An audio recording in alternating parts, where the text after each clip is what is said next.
Well, congratulations, genius. You just touched a mysterious glowing vase at the museum because apparently do not touch signs are just fancy decorations, and now you've been yeeted back to ancient Greece. So buckle up because let's see exactly how fast you die in a world where philosophy and stabbing people are equally popular hobbies. We're dropping you into classical Athens around 450 BCE, the Golden Age, peak democracy, peak philosophy, and peak let's go to war with literally everyone for fun energy.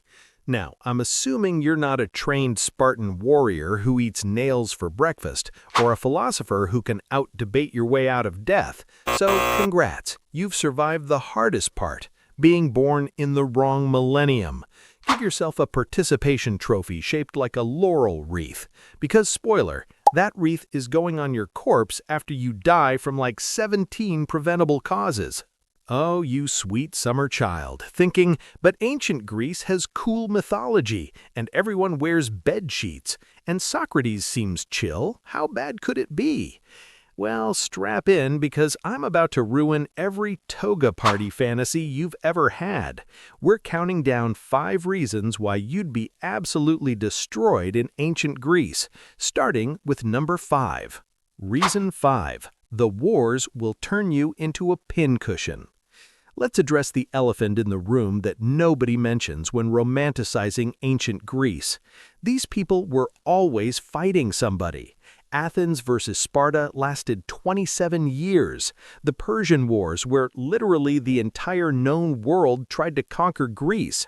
Constant city-state beef, where neighbors would just wake up and decide, you know what, screw those guys next door, let's murder them over this farm dispute. And guess what? As a military-age male, you're a soldier now. Congratulations! Here's a spear, here's a shield, go fight or we'll execute you for cowardice. Really great options they've given you. You're required to serve from age 18 to 60. That's 42 years of you might die today. You can't opt out. You can't say, actually, I'm more of a pacifist. I prefer interpretive dance. They will literally kill you themselves. The hoplite phalanx is how Greeks fought, a giant formation of dudes standing shoulder to shoulder with shields and spears. Sounds cool until you realize you're in the front row, which means you're the first to die when 2 angry mobs of Greeks crash into each other. You're getting stabbed from 5 directions at once because you never trained for this. You're just Gary from IT who touched a cursed vase. Your equipment weighs 60 pounds. You're wearing a bronze breastplate in Mediterranean heat. That's like wearing a pizza oven. You're gonna pass out from heat stroke before you even see the enemy, and then get trampled by your own teammates. Here lies Gerald, died from his own side stepping on his face while unconscious. What a legacy! The front ranks had 30 to 40% casualty rates, 1 in 3 chance of dying every battle, and battles happened constantly. You're not surviving one fight, let alone a 27-year war. You're a name on a stone that nobody can pronounce. But hey, at least you're free, right? Wrong. That brings us to reason 4.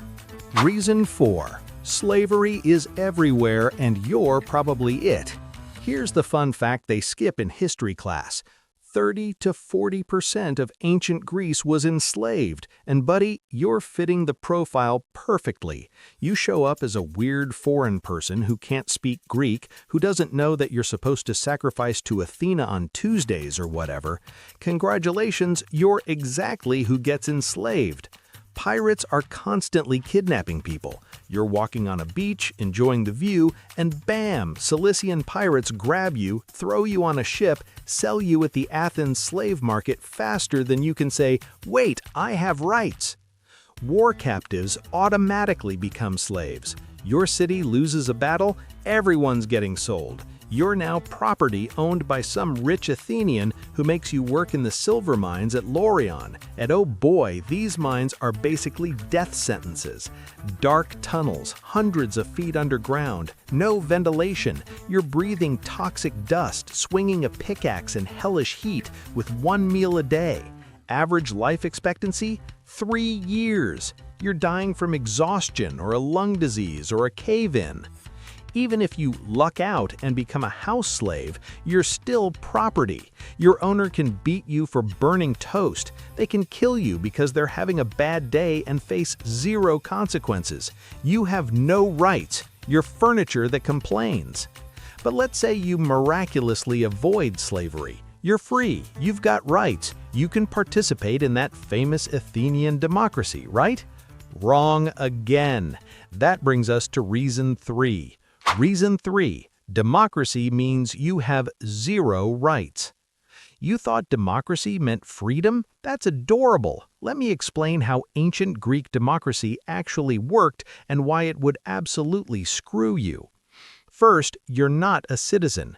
Citizenship required both parents to be Athenian, born in Athens to Athenian families for generations.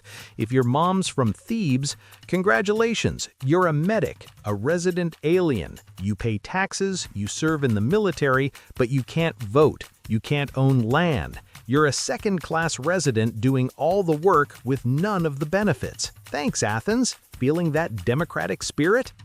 Second, if you're a woman, LOL.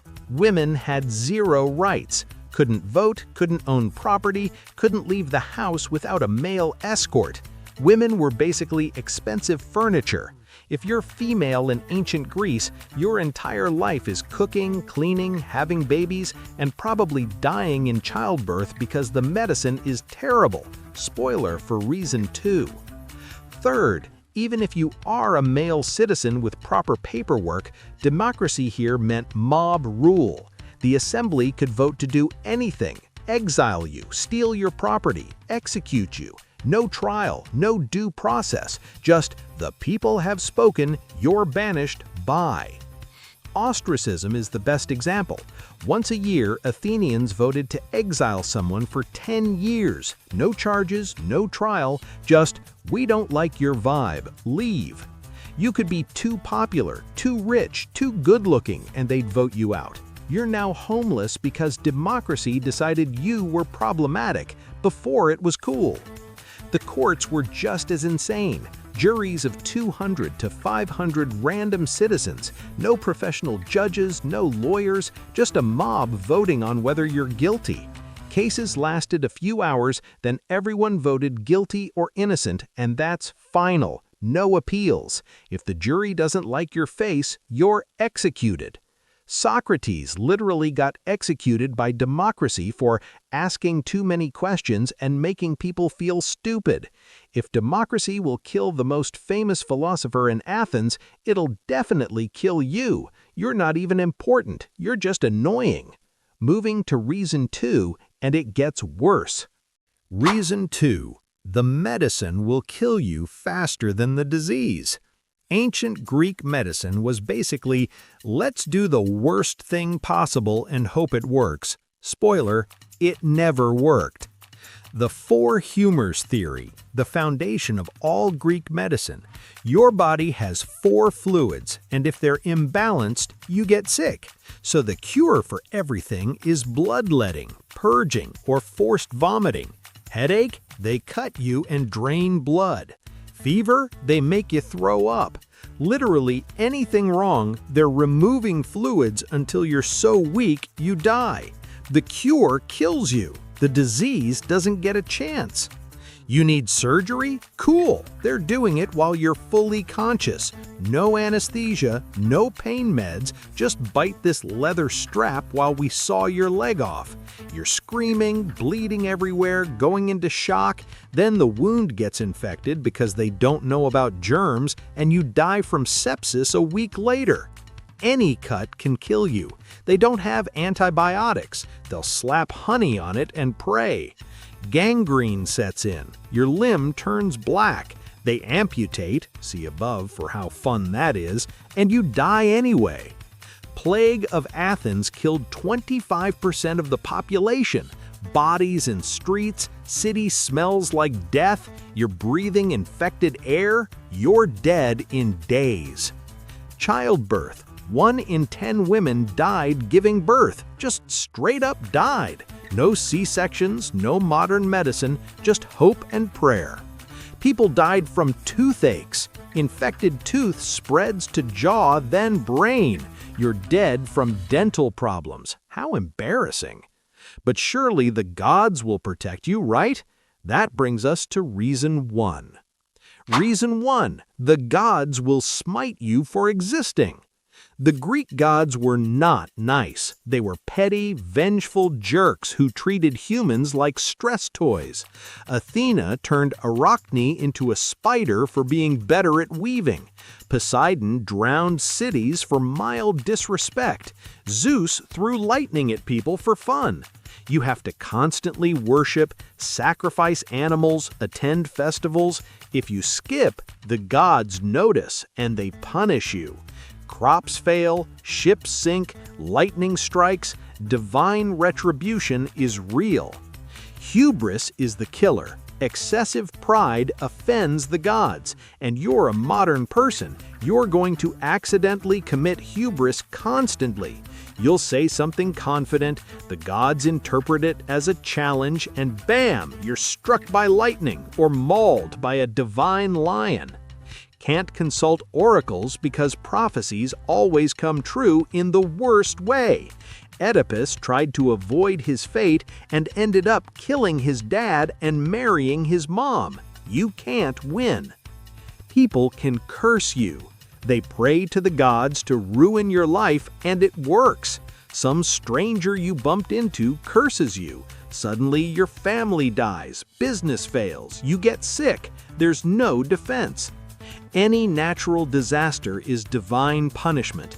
Earthquake? Poseidon's mad. Drought? Zeus is angry. Plague? Apollo's shooting plague arrows. You die as collateral damage.